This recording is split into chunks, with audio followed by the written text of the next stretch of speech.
ব্যাগগুলা নিয়ে আবু বকর বলে আল্লাহ রাসূলুল্লাহ বাইক, আমি আবু বকর রেডি। আল্লাহ রাসূল বললেন, আবু বকর মাত্র একটা ডাক দিলাম, আপনি এর মধ্যে গাড়ি পুস্তক আছে সব নিয়ে বের হয়ে গেলেন, কিভাবে সম্ভব? মুহূর্তের মধ্যে আবু বকর রাদিয়াল্লাহু তাআলা বলে, ইয়া রাসূলুল্লাহ, ইয়া হাবিবাল্লাহ, ওই যে অনেকদিন আগে আপনি আমাকে বলেছিলেন আমি আপনার হিজরতের সাথী হব, আমি আপনার হিজরতের সঙ্গী হব, সেদিন থেকে আমি আবু বকর কোনো সময় বিছানায় পিঠ লাগাই নাই। আমি আবু বকর সব সময় আপনার ডাকের অপেক্ষায় থাকতাম। সুবহানাল্লাহ। যে কখন জানি এসে আমার নবী আমাকে ডাক দেয় আর আমার নবীর কষ্ট হবে, এজন্য আমি আর বিছানায় পিঠ লাগাই নাই, আমি দাঁড়ায় দাঁড়ায় বিশ্রাম নিতাম দরজার সাথে। আপনি আসছেন, ডাক দিয়েছেন, আমি বের হয়ে গেছি। পরিস্থিতি এত কঠিন ছিল। আর জাহিলিয়াতের সময় ওরা কেউ যদি পলাইয়া থাকতো বা কোথাও যাইতো, ওইটা ওরা পায়ের ছাপ্পা দিয়ে, মরুভূমি ছিল তো, হাঁটলে বালির ভিতর চিহ্ন পড়ে, তো পায়ের ছাপ্পা দিয়ে খুঁজা খুঁজা বের করতো।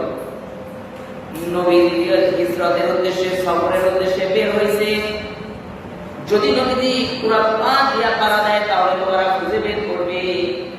নবী আমার পায়ের বৃদ্ধ আঙ্গুলি দিয়া ঘর করে হাঁটতেছে। এক পর্যায়ে অনেক দূর চলে গেছে, বলা হয় এক পাহাড়ের কাছে গিয়া পাহাড়ের গুহায় অবস্থান নিবে সিদ্ধান্ত নিয়েছে। পাহাড়ে ওঠার সময় হযরত আবু বকর রাদিয়াল্লাহু তাআলা বলতেছে, আল্লাহর রাসূল, বলা হয় যে তুমি যে সফর করতেছিল, হযরত আবু বকর এত বড় আসে, একবার নবীজির ডানে যায়, আরেকবার নবীজির বামে যায়, আরেকবার নবীজির পিছে যায়, আবার নবীজির সামনে যায়। আল্লাহর রাসূল জিজ্ঞাসা করে, আবু বকর সামনে যান, পিছনে যান, ডানে যান, বামে যান, ঘটনা কি? আপনি এতবার আপনার জায়গা পরিবর্তন কেন করেন? হযরত আবু বকর রাদিয়াল্লাহু আনহু জবাব দেয়, ইয়া রাসূলুল্লাহ, ইয়া হাবিবাল্লাহ, আমি যখন ডানে থাকি মনে হয় বাম দিক থেকে কাফেররা তীর নিক্ষেপ করবে, আর আমি বকর চাই যে মুহাম্মাদের গায়ে তীর নিক্ষেপ হবে, তীরগুলো যেন আমি আবু বকরের গায়ে লাগে।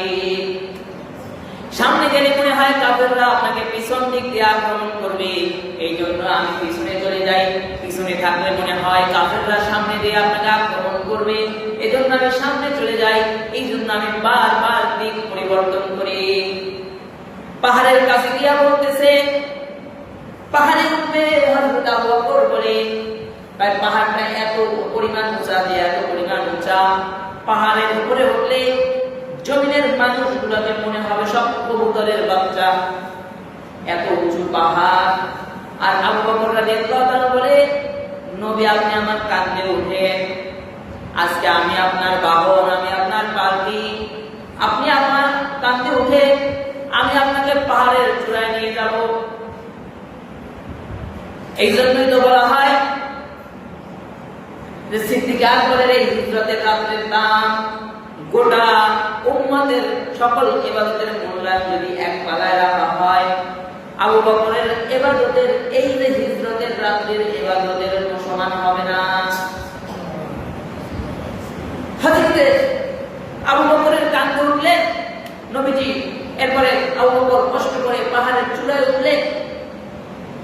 নবীজি গুহার ভিতর প্রবেশ করবে। হযরত আবু বকর বলে, আপনি দাঁড়ান, আমি গুহাটা পরিষ্কার করি, কোনো বিষাক্ত যন্ত্র আছে কিনা, প্রাণী আছে কিনা, কোনো বিষাক্ত বস্তু আছে কিনা, এগুলো আমি আগে পরিষ্কার করি, তারপরে আপনি আসেন।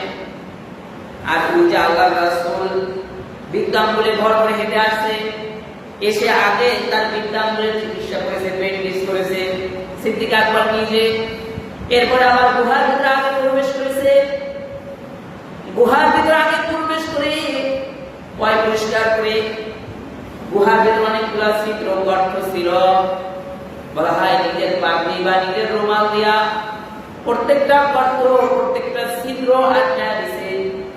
একটা অবশিষ্ট গর্ত ছিল যেটা আটকাইতে পারে নাই, গর্ত আটকাইতে পারে নাই, তো কি করবে? নিজের পা দিয়া গর্তকে চেপে ধরেছে, মানে নিজের পা দিয়া গর্তকে আটকায় দিছে। এরপরে বলে, আল্লাহর রাসূল আপনি ভিতরে আসেন, জায়গা প্রস্তুত, আপনার বালিশ রেডি, বালিশ কোনটা? পায়ে সিদ্দিক আকবরের যে পায়ের রান, এটা হলো তার আল্লাহ রাসূলের বালিশ। আল্লাহ রাসূল গুহার ভিতরে প্রবেশ করলেন। হযরত আবু বকর সিদ্দিক রাদিয়াল্লাহু তাআলা রানের উপরে মাথা রেখে শুয়ে পড়লেন। তো এই দিক দিয়া আল্লাহ তাআলা মাকড়সা পাঠায় দিয়েছে। এগুলা নবী প্রেমিক মাকড়সা, যে মাকড়সা জাল বুনছে, মাকড়সা বাসা বানায়, ওরকমের বাসা বানাইছে গুহার মুখে। এরপরে আবার কবুতর পাঠায় দিয়েছে, কবুতর আবার মাকড়সার বাসার উপর ইঞ্জিনিয়ারিং করে নিজে বাসা বানায় ওইখানে বসছে। এমন একটা অবস্থা তৈরি করেছে যেন মনে হয় ভিতরে কেউ নাই। আর এই দিক দিয়া পাহাড়ের চূড়ায় কাফেররাও এসে গেছে। কাফেরদের পায়ের শব্দ, কাফেরদের পায়ের আওয়াজ আবু বকরের কানে চলে গেছে। আবু বকর রাদিয়াল্লাহু তাআলা বলে, ইয়া রাসূলুল্লাহ, ইয়া হাবিবাল্লাহ, কাফেররা এসে গেছে, এবার কি হবে? আল্লাহর রাসূল বলে, আবু বকর, লা তাহজান ইন্নাল্লাহা মা'ানা। আপনি চিন্তা করেন না, এখানে শুধু আমরা দুইজন না, আমাদের দুইজনের সাথে কিন্তু আরেকজন আছে। তিনি কে? এখানে নাম আল্লাহ। এরপরে কাফেররা ওই গুহা বন্ধ দেখে বলতেছে, না এখানে কেউ নাই, এখানে যে অবস্থা কেউ আসলে বোঝা যায়, তো চলো এখানে কেউ নাই, আমরা চলে যাই। আর ওই যে আবু বকর রাদিয়াল্লাহু তাআলা পায়ের গুহা আটকায় রাখছে। বলা হয় একটা বিষাক্ত সাপ সিদ্দিক আকবর রাদিয়াল্লাহু তাআলা আঘাত করেছে, কামড় দিয়ে দিয়েছে। এত পরিমাণ বিষ ছিল যে সিদ্দিক আকবর শরীর নীল হয়ে গেছে, কিন্তু তারপরেও মরে না, তারপরেও লড়তেছে না, ছুটতেছে না। কেন লড়ে না? যদি সে নাড়াচাড়া করে তাহলে হযরত মুহাম্মদ সাল্লাল্লাহু আলাইহি ওয়াসাল্লামের ঘুম ভেঙে যাবে, তার বিশ্রামের ভিতর ব্যাঘাত ঘটবে, ডিস্টার্ব হবে। এজন্য সাপের কামড় খেয়েও চুপ করে বসেছিল, কিন্তু মাত্র শব্দ করে নাই। বছরে একদিন নবীর নাম স্মরণ কইরা জেলামি খাইলে যদি নবীর আশে পাওয়া যায়, এটা ছিল নবীর প্রকৃত আশে। যে নবীকে কামড় দিছে, তাকে সাপে কামড় দিছে, এরপরও লড়তেছে না, নবীর ঘুম ভাঙবে। কিন্তু এত পরিমাণ বিষের যন্ত্রণা যে আবু বকর রাদিয়াল্লাহু তাআলা কান্না করে দিছে, চোখ থেকে পানি বের হয়ে গেছে, হাউ হাউ করে কান্না করা লাগে না। অনেক সময় যন্ত্রণায়, ব্যথায়, বিভিন্ন কষ্টের কারণে চোখ থেকে পানি বের হয়। সিদ্দিক আকবরের চোখ থেকেও পানি বের হয়ে গেছে। হযরত আবু বকর সিদ্দিক রাদিয়াল্লাহু তাআলা চোখের পানি তার গাল বেয়ে সরাসরি মুহাম্মদ সাল্লাল্লাহু আলাইহি ওয়াসাল্লামের পবিত্র চেহারার গালের উপরে পড়েছে। নবীর গালের উপরে আবু বকর রাদিয়াল্লাহু তাআলা চোখের পানি পড়লে নবীর ঘুম ভেঙে যায়। ঘুম থেকে উঠে দেখে আবু বকর কান্না করতেছে। বলে, আবু বকর কি হয়েছে, কান্না করেন কেন? বলে, কিছু হয় নাই, মনে হয় সাপে কামড় দিছে। বলা হয় কই দেখি। আল্লাহ রাসূল নিজে আবু বকরের পানিয়া, এরপরে নিজে তার থুতু মোবারক লালা, এটা যেখানে সাপ আঘাত করেছে ওই জায়গায় তার থুতু লাগায় দিলে সাথে সাথে সিদ্দিক আকবর সুস্থ হয়ে গেছে। বলা হয় নবীর থুতু এমন ছিল, যত বড় ধরনের রোগ থাকতো যদি লাগাইতো বা কাউকে দিত, খাইতো, সব ঠিক হয়ে যাইত। আর এটাও মুহররম মাসের ঘটনা, কারণ মুহররম মাসে হিজরত শুরু হয়েছে।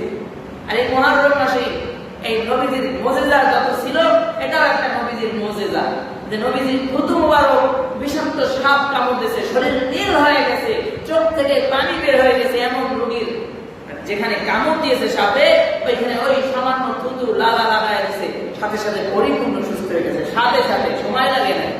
আমাদের তো বর্তমানে বলে 3 দিন সময় লাগবে, 1 মাস সময় লাগবে, আমাদের তো বর্তমান অনুসারে। তাহলে আল্লাহ রাসূলের থুতু কত পাওয়ারফুল মেডিসিন, চিন্তা করেন। সাথে সাথে আবু বকর রাদিয়াল্লাহু তাআলা সুস্থ হয়ে গেছে।